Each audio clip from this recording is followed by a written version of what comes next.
बिस्मिल्लाहिर्रहमानिर्रहीम। अस्सलाम वालेकुम जनाब। स्टोरी मैंने एक ही शेयर करनी है। थंबनेल पे आपने देख ली स्टोरी, और बहुत ही अहम स्टोरी है कि इमरान खान साहब ने जनाब लंदन किसी को भेजा है नवाज़ शरीफ साहब से सुलह सफ़ाई के लिए। वो क्या पैगाम लेके गया है ये मैं आपके साथ तफसील के साथ डिस्कस करता हूँ, और साथ ही ये भी डिस्कस करना है कि पीटीआई के वो जो ताल्लुकात हैं या थे इस्टेब्लिशमेंट के साथ, कंट्रोल टावर के साथ, वो बद से बदतर शक्ल अख्तियार कर गए हैं। उसकी कुछ वजूहात हैं। कल कुछ लोग रंगे हाथों पकड़े गए, कुछ ने अपनी माजरत की, वीडियोस भी इस वक्त बहुत ही बैक फुट पे हैं इमरान खान साहब। वो वीडियो भी मैं आपको दिखाता हूँ कि पीटीआई के लोगों ने जो माजरत की वीडियो जारी की, जिस तरीके से और जिस तरह से फिर कल मैंने आपको कहा कि प्रेस रिलीज़ भी आई, फिर DGISPR मीडिया पे आके भी उन्होंने अपना इंटरव्यू भी दिया। और फिर हद तो ये है कि पाकिस्तान के सदर ममलिकत आरिफ अलवी साहब, जो कि सुप्रीम कमांडर हैं अफवाज पाकिस्तान के, उनको इजाज़त न मिले शहदा के जनाज़ों में शिरकत के लिए। ये बहुत बड़ी बात है। और बहुत ही आर्मी के रैंक एंड फाइल्स में भी बहुत गम व गुस्सा है। जो शहदा की फैमिलीज़ हैं, उन फैमिलीज़ में भी बहुत गुस्सा है, बहुत ही एक रिजेंटमेंट, एक बहुत ही, क्योंकि इन्होंने कसर कोई नहीं छोड़ी ना, उस पर भी बात करनी है। और साथ ही इस पर भी बात करनी है कि इमरान खान साहब ने कहा है कि मैं वो उन 9 हलकों से ख़ुद ही इलेक्शन लड़ूंगा, जो इन 9 हलकों ने जो इलेक्शन कमीशन ने जिनका शेड्यूल जारी कर दिया है 25 सितंबर का, सारे हलकों में मैं खुद ही इलेक्शन लड़ूंगा। बल्कि गालिबन मैं देख रहा था शहबाज गाली साहब का वो ट्वीट, वो कह रहे थे कि जी जो भी हलका होगा उस पे वो इमरान खान ही इलेक्शन लड़ेंगे। इस पे भी बात करेंगे, लेकिन सबसे पहले आ जाएं इस बात पे कि एक कालम निगार हैं, बहुत अच्छा लिखते हैं, सीरियस हैं, संजीदा भी हैं, सीनियर भी हैं। अब्दुल्ला तारिक सुहेल साहब उनका नाम है, और मारूफ सहाफ़ी भी हैं, सीनियर सहाफ़ी हैं। उन्होंने लिखा कि जी अच्छा, वो इस तरह के हैं कि जो मैं संजीदा इस वजह से कह रहा हूँ कि कोई शुरली छोड़ने वाला हो ना, वो फिर इस इधर उधर छोड़ते रहते हैं। लेकिन जिस बंदे के बारे में ये मशहूर हो कि यार ये संजीदा ही लिखता है, और ये नहीं है कि उन्होंने आम तौर पे कभी वो कोई इस तरह की अंदर की खबरें या वो नहीं दी, लेकिन बाज़ औक़ात होता है कि सोर्स किसी के इतना करीब होता है कि वो उनको ख़बर पता चल जाती है। अच्छा, उन्होंने लिखा, उन्होंने कहा कि जी इमरान खान साहब ने इनको कहा कि जी कायद इनकलाब ने किसी को भेजा लंदन नवाज़ शरीफ साहब के पास, और वहाँ उन्होंने जाके एक पैगाम दिया। अच्छा, उन्होंने फिर बताया भी है कि भाई एक रिटायर्ड बुज़ुर्ग हैं, गालिबन लाहौर के रिटायर्ड बुज़ुर्ग हैं, वो बुज़ुर्ग गए लंदन, या वो लंदन में थे, जिधर भी जो भी सूरत हाल थी, तो उन्होंने रब्ता किया नवाज़ शरीफ साहब से और इमरान खान साहब की तरफ से रब्ता किया, ठीक। और उनको जाके ये पैगाम पहुंचाया गया, उनसे ये रिक्वेस्ट की गई कि जनाब आप भले इलेक्शन नवंबर में ना कराएं, आप अगले मार्च अप्रैल में करवा लें, लेकिन आप मेहरबानी फरमाएं कि ये जो फ़ैसला आया है इलेक्शन कमीशन ऑफ पाकिस्तान का, इस फ़ैसले की बुनियाद पे आप लोगों ने, यानी कि हुकूमत ने रेफरेंस दायर करना, मेरे ख़िलाफ़ इंक्वायरी करना, वो डिक्लेरेशन करना, ये सारा कुछ मेरे नाअहली का सामान करना, आप ये ना करें, और भले आप इलेक्शन जब आपकी मर्ज़ी आप करवा लें, ठीक। आगे उन्होंने कहा कि साथ एक और भी ऑफ़र दी गई कि जी आपके साथ हम मिसाक जमहूरियत करने के लिए और मिसाक मईशत करने के लिए भी बैठने को तैयार हैं। इब्तदाई तौर पे ये सानवी सतह की लीडरशिप के दरमियान बात हो सकती है, और पहले आप अगर ये आप करें तो कोई मसला नहीं है, हम इलेक्शन पे शोर नहीं मचाएंगे, हम इलेक्शन नहीं करेंगे, हम कुछ भी नहीं करेंगे, तो हम जो है ना, ये एक तरफ तो ये सूरत हाल है। अच्छा, अब आपको तमाम को इंतज़ार होगा कि नवाज़ शरीफ साहब ने क्या जवाब दिया। मैं बताता हूँ। कहते हैं नवाज़ शरीफ साहब ने ना इनकार किया है ना इकरार किया है। नवाज़ शरीफ साहब ने उस साहब को कहा है कि जी देखते हैं, ठीक।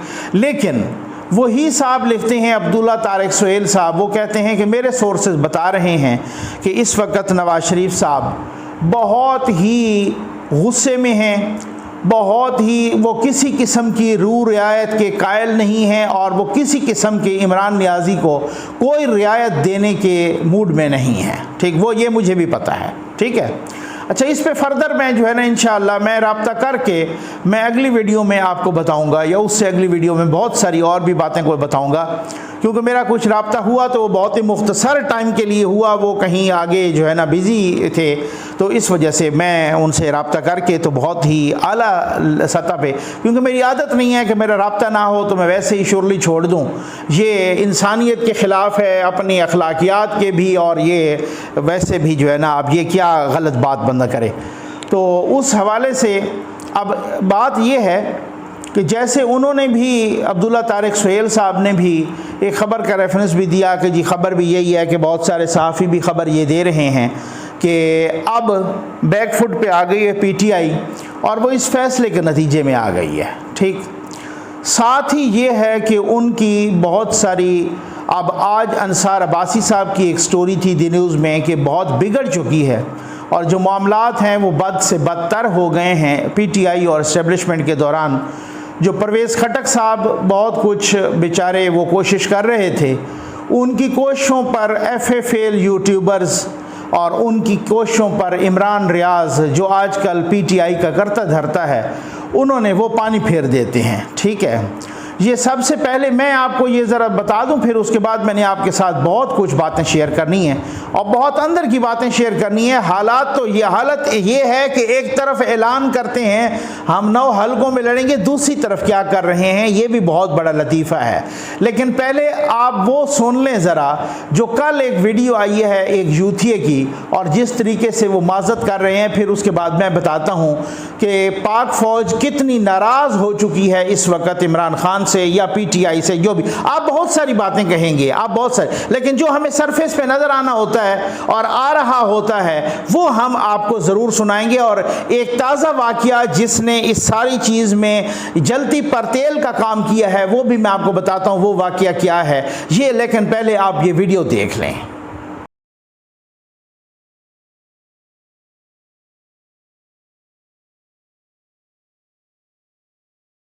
अस्सलाम वालेकुम, मेरा नाम मोहम्मद मुनीब कियानी है। मेरे फादर का नाम फरूक नईम कियानी है। मैं पीटीआई ISF इंसाफ स्टूडेंट फेडरेशन का सीनियर डेप्यूटी कन्वीनर रहा हूँ 2 साल के लिए। और कल मैंने 2 ट्वीट्स किए, जिसमें पहला ट्वीट ये था, जिसमें एक ट्वीट मैंने खुद जनरेट किया था और दूसरा मैंने कॉपी पेस्ट किया था एज इट इज, पूरा कॉपी और पेस्ट करके मैंने उसको ट्वीट कर दिया था।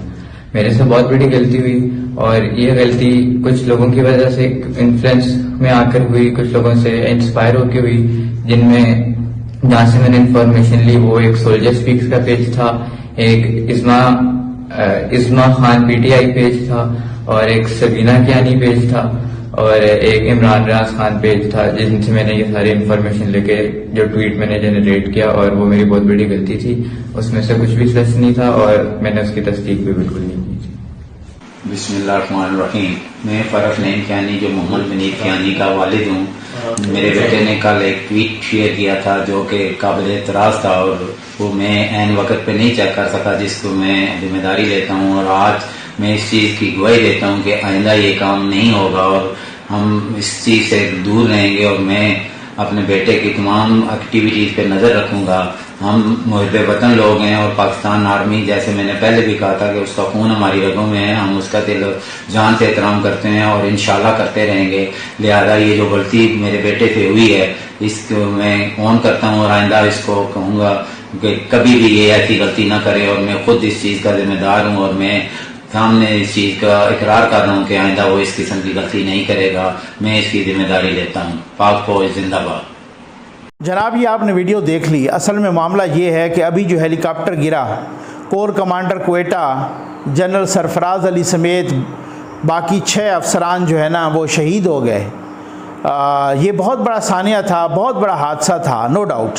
हमारा अपना दिल, यकीन करें कि इस तरह से दिल पसीजा मेरा, मैंने देखा, आपको बताया, मैंने कहा यार मैं बेतहाशा उस पर मेरे आंसू निकले कि जब वो एक वालिद जो है ना मेजर साहब को, मैं शहीद मेजर को, अपने बेटे को किस तरीके से विदा कर रहा था। मेरे 1000 इख्तलाफ हो सकते हैं इदारे के साथ भी, जनरलों के साथ भी, आर्मी चीफ़ के साथ भी, DGI SI के साथ भी, कुछ भी हो, लेकिन फ़ौज मेरी अपनी है, ये इदारा मेरा अपना है। पाक फ़ौज हमेशा ज़िंदाबाद, क्योंकि ये मेरे दिफा का ज़ामिन इदारा है। और अगर ये इस तरीके से हमारी ये कोशिश है और हमारी यही एफ़र्ट कि जनाब हम कहें कि इदारा पॉलिटिक्स में ना आए, क्योंकि उस पर किसी किस्म का धब्बा ना लगे, उस पर लोग बातें ना करें। सियासतदान मुतनाज़ा हो जाते होते हैं, इमरान खान भी मुतनाज़ा हो जाए, नवाज शरीफ साहब भी, जरदारी साहब भी, मौलाना साहब भी, वो होता रहता है। उनकी मकबूलियत ऊपर नीचे आती रहती है, लेकिन इदारा बिल्कुल अनडिस्प्यूटेड रहे, इदारा बिल्कुल उनकी मकबूलियत को हर वक्त चार चांद लगे रहें। उसकी वजह यह है कि यह दिफा का ज़ामिन इदारा है। इस इदारे के अंदर एक सिपाही जो वो डिमोरलाइज हो गया तो वो मेरा अपने दिफा को नुकसान है, मेरी सिक्योरिटी को नुकसान है। वो कोई भी कभी भी नहीं चाहेगा, ये हर मुल्क का कोई शहरी है, वो कभी भी ये नहीं चाहेगा कि वो इदारा जो मेरी सिक्योरिटी का ज़ामिन है, वो इदारा, उस इदारे पर कोई हर्फ आए या उसमें लोग डीमोरलाइज हों। लेकिन अब हालत ये है कि जिस तरीके से पीटीआई ने ये सारा कुछ सिलसिला किया और पीटीआई ने अपना ठेका दिया हुआ है इमरान रियाज साहब को, ये आपने सुन लिया भाई मुझे किस किस कौन कौन से किस किस से मैं मुतासिर हुआ हूँ। उन्होंने इमरान रियाज साहब का नाम भी लिया है और इमरान रियाज साहब ने एक ठेका लिया। असल में मसला पता क्या होता है, मैं आज आपको ना बड़ी अंदर की खबर बताता हूँ। मसला ये होता है कि अब नाराज़ नहीं होना, हमें किसी से कोई कि ना ज़ाती शिकायत है ना मुझे पर्सनल गरज है, मेरी तो इमरान रियाज साहब से कभी कोई पर्सनल मुलाकात भी नहीं है। लेकिन बात यह है कि बहुत सारे ज़राए बताते हैं, मैं आपको बताऊं कि भाई वो उनकी शुरुआत कहाँ से हुई कि वो जनाब वो गोगी के मेहमानों के लिए कोई बोतलें शोतलें लाते थे मोटरसाइकिल पे भाग भाग के। अब आपको अच्छी तरह से पता है, मैं क्या उस पर बोलूँ कौन सी बोतलें होती थीं और गोगी की फरा गोगी के मेहमान भी किस तरह के मेहमान थे। तो वहाँ से इनकी शुरुआत हुई। तो वो ना सियासत को समझते हैं और ना सहाफ़त को समझते हैं। मैं तो आम तौर पे अक्सर और बेशतर वो इस तरह की बातें कर जाते हैं कि वो आम तौर पे तो इंसानियत की अलफ़ भी नहीं समझते। लेकिन फिर भी खैर, इसका मतलब ये नहीं होता कि कोई अगर फ्लुएंट बोल लेता है, दो चार लफ्ज़ बोल लेता है या जुमले, तो वो कोई सहाफ़ी बन गया है या वो कोई बहुत बड़ा महान बन गया है। वो यूनिवर्सिटियों में लेक्चर दे रहे थे साहब।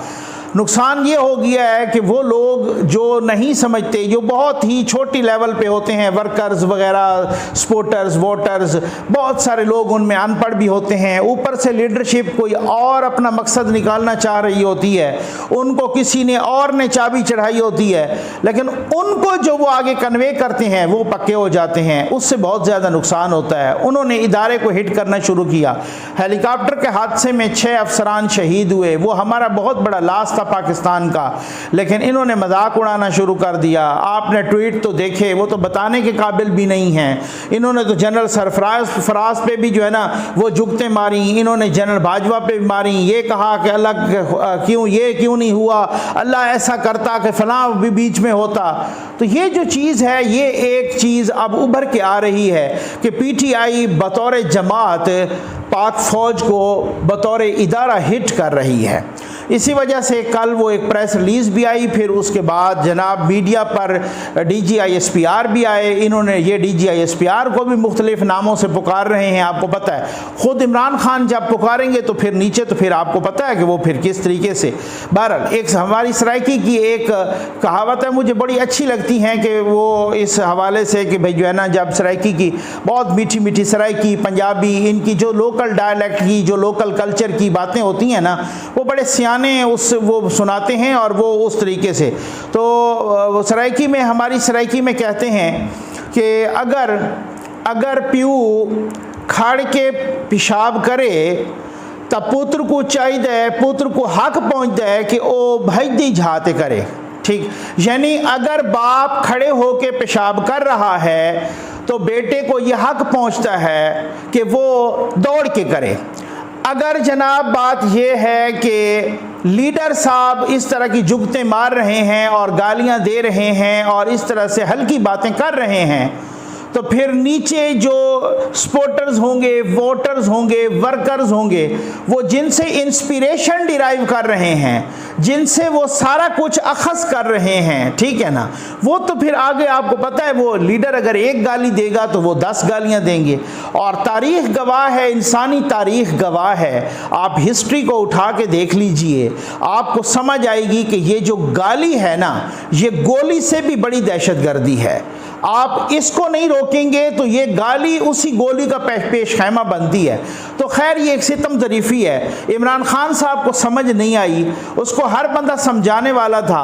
वो इमरान रियाज साहब को, जिनका कोई ना सहाफ़त से ताल्लुक़ ना सियासत से ताल्लुक़, मैं जो आपको बता रहा था, ये यूट्यूब जो है ना डिजिटल मीडिया, इसका अलमिया ये है कि आपको कहीं ना कहीं साइड लेना पड़ती है, ठीक।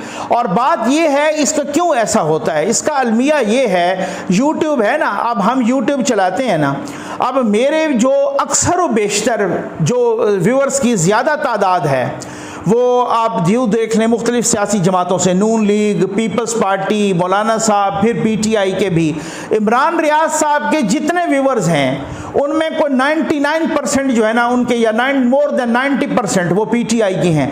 उन्होंने बड़ी प्लानिंग से उन व्यूअर्स को बटोरा। अब वो मसला ये है कि वो सच्ची बात नहीं कर सकते। अब वो बात करें भी सही तो वो बहुत कतराते हैं और वो कहते हैं मेरे व्यूअर्स ख़राब होंगे। ये एक उनका मसला नहीं है, बहुत सारों का मसला है। ये सिर्फ ज़फ़र नकवी वो फ़कीर और मलंग बंदा है कि जो कहता है कि जनाब शहबाज शरीफ साहब ने गलत किया तो उनको भी रगड़ दो, उनके खिलाफ भी बात कर दो, इमरान खान ने गलत किया है, मौलाना साहब ने, जरदारी साहब ने, किसी ने भी कुछ भी इस तरह से किया है तो वो बिल्कुल मैं ट्वीट भी कर देता हूँ। और मैं जनाब यहाँ पर भी, ये मेरी वीडियोज़ गवाह हैं, आपने देखा है कि यही हुकूमत जब आई, इस आने के बाद 2-4 महीनों में भी मैंने कितनी वीडियोज़ में इस हुकूमत को रगड़ा।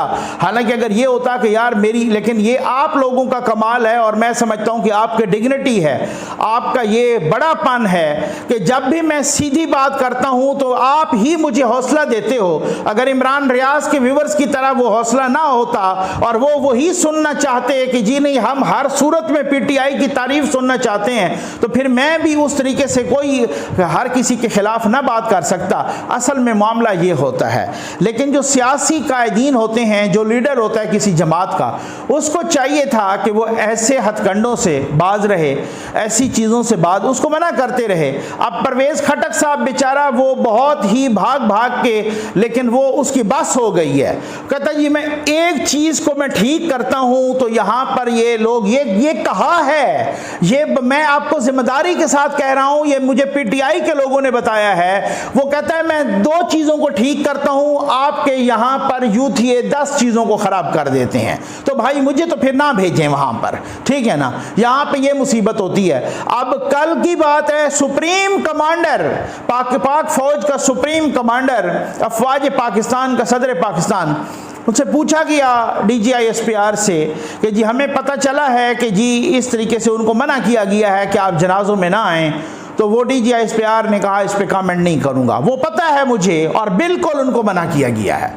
वो हर किसी को पता है, मैं पिछले भी वीडियो में बता चुका हूँ, सलीम साफ़ी साहब भी कह चुके हैं, बहुत सारे लोग जिनके पास अंदर की खबरें हैं वो भी यही कि इनको आने से मना कर दिया गया। अब हालत ये है कि एक पार्टी का, एक हालांकि सदर ममलिकत पूरे मुल्क का सदर होता है, लेकिन चूंकि उसका उस पार्टी से है ताल्लुक जिस पार्टी ने इस तरह से शहादत का मजाक उड़ाया, जिस पार्टी ने शहीदों का मजाक उड़ाया, जिस पार्टी ने इस तरह से बदतमीजाना ट्वीट किए, अब वो मामला इस हद तक खराब हो चुका है कि और तो और प्रेसिडेंट ऑफ पाकिस्तान को भी इजाजत नहीं दी गई जनाजे में आने के लिए। इस हद तक उन सफ़ों में, पाक फ़ौज की सफ़ों में और शहदा की फैमिलीज़ में इस पार्टी के ख़िलाफ़ या इस एक्शन के ख़िलाफ़ कम अज़ कम नफ़रत थी। अब मेरे कुछ व्यूअर्स होंगे जो वो कहेंगे कि जी अब देखें इन्होंने ही इनको सर पे चढ़ाया था। ये बात बिल्कुल ठीक है, इन्होंने ही ऐसों को इस तरीके से पाला था, पोसा था, इन्होंने ही ऐसों को सेंचा था और इस तरीके से सेंचा है, उन पौधों को तनावर दरख्त बनाया है, नफ़रत के पौधों को। आज वो खुद उनसे नफरत करने लगे हैं, उनको सारे वही गुर सिखाए हैं, आज वो खुद उन्हीं को खाने के लिए, काटने के लिए दौड़ पड़े हैं, इन्हीं को ही किन किन के खिलाफ इस्तेमाल किया है। आज नवाज शरीफ साहब भी बैठ के तमाशा देख रहे हैं, भाई ये तुम्हारे अपने पाले हुए हैं जो आज तक भी और अब तक भी वो कहते हैं कि कुछ अनासर का वो अभी तक भी वो लाडला है। उस लाडले साहब ने कल एक ऐलान किया, मैं तो हैरान हूँ इस ऐलान पर भी और उस ऐलान के बाद उस यू टर्न पर भी। उस लाडले साहब ने ऐलान किया कि ये 9 हलकों में जो इलेक्शन कमीशन ने इलेक्शन करवाने का ऐलान किया है, 9 के 9 में मैं खुद लड़ूंगा। ठीक, अच्छा, पहली बात यह है कि क्या कोई आमरीत है इस पार्टी में? दूसरी बात यह है कि आपके अलावा इस पार्टी में आपको किसी पे एतमाद नहीं है, कोई कैंडिडेट आपका नहीं रह गया कि जिसको आप। तीसरी बात यह है कि अगर ये इलेक्शन आपके नाम पे ही वोट पड़ना है, आप कहते हैं मैं इतना मकबूल हूं, आपके नाम पे ही पड़ना है, तो फिर आप मुझे ये बताएं कि आपके नाम पे अगर पड़ना है तो फिर आपको ही खड़ा होने की क्यों ज़रूरत है। चौथी बात यह है, आप मुझे ये बताएं कि आप लड़ें, ये कोई तमाशा तो नहीं है, ये इलेक्शन है, फिर ये लामुतनाई सिलसिला चलता रहे इस तरीके से। तो अब बात यह है कि अगर आप लड़ें और मैं फ़र्ज़ कर लेता हूं कि 9 सीटें आप जीत जाएं, 1 सीट आपको रखनी पड़ेगी, 8 सीटें छोड़नी पड़ेंगी, वो फिर करें, आप फिर खड़े हो जाएं उस पर, तो ये लामुतनाई सिलसिला, ये कोई तमाशा तो नहीं है। 5वीं बात ये है कि आप जनाब अभी तक MNA हैं, आपका इस्तीफ़ा भी कबूल नहीं किया गया, तो आप अभी तक MNA हो और आप उसमें तो आप कहते हैं मैं इस्तीफ़ा दे चुका हूँ, आपको खिदमत तो करना नहीं चाहते, आपको लेजिस्लेशन में तो आना नहीं चाहते। वो जस्टिस मंसूर अली शाह ने कल एक मुकदमे के दौरान कहा कि जी ये इमरान खान साहब किस बुनियाद पे कहते हैं कि जी इस लॉ को भी उड़ा दें और इस लॉ को भी, नैब तरमीमी बिल को भी ख़त्म करें और इस फलां को भी, EVM को भी ख़त्म करें। इमरान खान साहब अगर ख़ुद इतने सीरियस होते तो वो तो खुद रहते असेंबली में, वो असेंबली से भाग गए हैं, अब हमें कहते हैं कि इनको ख़त्म करें, वो उधर रास्ता रोकते ना।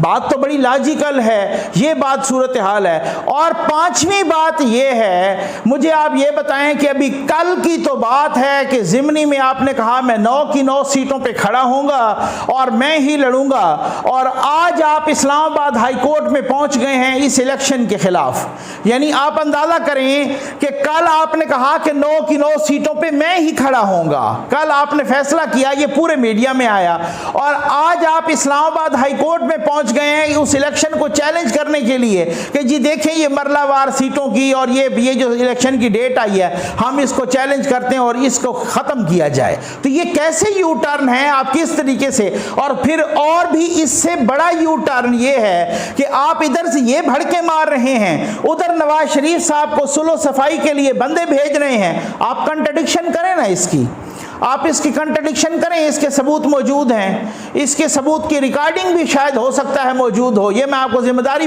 की बुनियाद पे कह रहा हूँ। इस सबूत के इस मुलाकात के भी और इस मैसेज के भी सबूत मौजूद होंगे, ये मैं आपको बता रहा हूँ, ठीक है ना। और जो बंदा गया वो भी नहीं मुकरेगा, तो अब करें ना इसकी कंट्रडिक्शन कि हमारी तरफ से कोई नहीं गया और ये हम किसी किस्म की न सुलो चाहते हैं और न ये है। यू टर्न ये है कि उधर से हम ये करेंगे, लेकिन इधर से आपको पता है साहब कि अब हो सकता है 25 सितंबर से पहले ही मेरा मामला साफ हो जाए और ये मैं नाअहल हो जाऊं, क्योंकि आप बैक फुट पे आ गए हैं। आप ऊपर से जितना शोर मचाएं, अभी जो एहतजाज हुआ कल परसों और ये F9 पार्क में और पेशावर में और कराची में हर जगह, वहां पे देखा उस एहतजाज में कोई रमक नहीं थी, उस एहतजाज में किसी किस्म का कोई जोशो खरोश नहीं था उस एहतजाज में, क्योंकि आपकी चोरी पकड़ी गई, आपका डाका पकड़ा गया है। आपका ये वही वाली बात है कि मुझे नहीं पता कि मैंने कहां से खाया और किस से खाया, ये वही वाली बात है, ठीक है ना। तो बात ये है कि आपके ये जो डाका पकड़ा गया, आपकी जो चोरी पकड़ी गई, आपके जो अकाउंट्स पकड़े गए, अपने दस्तखतों से किए हुए अकाउंट्स, आप दूसरों पर जुगते मारते थे कि जी देखें ये तो फलूदे वाला है, ये देखें जनाब ये फलां कुल्फी वाला है, ये फलां समोसे वाला है, उसके अब आपके अपने उन 4 मुलाजमीन के अकाउंट्स में आए अरबों रुपए आए, तो फिर वो किस हिसाब से आए। उनसे FIA ने इंक्वायरी शुरू कर दी है, सख्त इंक्वायरी शुरू हो गई है, FIA ने उनका इंटरव्यू कर दिया है, उन्होंने FIA को बता दिया हुआ है कैटेगोरिकली कि जी हमसे तो अकाउंट खुलवाए गए, हमें तो नहीं पता, फिर हमसे ही वो ब्लैंक चेक ये दस्तखत करवा के ले जाते थे PTI वाले, उन्होंने सब बताया है। ये जो वादा माफ गवाह है ना, ये ही आपकी सियासत को ख़त्म करेंगे। या तो हो कि आप कोई असल में चे गोयरा हो, या तो आप असल में नेल्सन मंडेला हो, या तो आप असल में मौ ज़ेतुंग या असल में खुमैनी हो, फिर वहाँ पे खुदाई मदद भी आती है। वहाँ पे इस तरीके से भी कि यहाँ पे सच हो ना, वहाँ पे भले कोई हो, ठीक हो गया ना, वहाँ पे कोई ना कोई उसमें उस सिलसिले में वो कामयाब। अब बात यह है कि एक अगर बिलफर्ज कलमा गो नहीं है और वो सच्चाई पे है, तो हम देख रहे हैं ना यूरोप में, अमेरिका में, चाइना में, मुख्तलिफ जगहों पे अल्लाह ने उनकी मदद की है, क्योंकि बात तो वो खुदावंद करीम तो वो रब्बुल आलमीन है, वो रब्बुल मुस्लिमीन तो सिर्फ नहीं है ना, वो रब्बुल आलमीन है। वो सच्चाई का तो डेफिनेटली को जिसने धोखा नहीं देना, जिसने आप कहते कुछ और हैं करते कुछ और हैं। इधर से जनाब हम कल फवाद चौधरी साहब कह रहे अल्टीमेटम देंगे, उधर से माफिया मांगे, कभी GHQ पहुंच रहे हैं, कभी लंदन पहुंच रहे हैं, कभी किधर फोन करते हैं। तो यहां भी सच बोले ना, फिर टीवी पे आए, आप प्रेस कॉन्फ्रेंस करें कि भाई मैं हार गया, मैं सब कुछ गलत था, इस तरीके से 2018 में जो किया गया वो भी गलत था। मियां नवाज शरीफ साहब मैं आपसे माफ़ी मांगता हूँ, जरदारी साहब, मौलाना साहब मैं आपसे माफ़ी मांगता हूँ, ये सब कुछ गलत हुआ। मैं अब आपकी मर्ज़ी है, आप मेरे पे मुकदमात बनाते हैं या कुछ करते हैं या क्या भी हो है, मैं कानून के हवाले करता हूँ और मैं सब चीज़ों के बारे में माजरत करता हूँ, खुले दिल से आपको सुलह का पैगाम देता हूँ। तब कोई है ना कि हम भी उनसे कहें कि भाई आप इसके लिए जमहूरियत के लिए भी बैठें, मईशत के लिए भी बैठें। इधर से इंतशार है, उधर से गालियां हैं, उधर से नाम बिगाड़ रहे हैं लोगों के, उधर से सोशल मीडिया पे गालम गलोच, उधर से एक ट्वीट करो तो माँ बहन की गाली पड़ जाती है। ये आपकी पहचान बन गई है और चोरी छुपे आप दूसरे रास्तों से निकल के कभी सुलह का पैगाम तो कभी माफ़ी का पैगाम, तो ये तो इससे बड़ा तो मुनाफिकत हो नहीं सकती। उम्मीद है आपको वीडियो पसंद आई होगी। आपका बहुत बहुत शुक्रिया।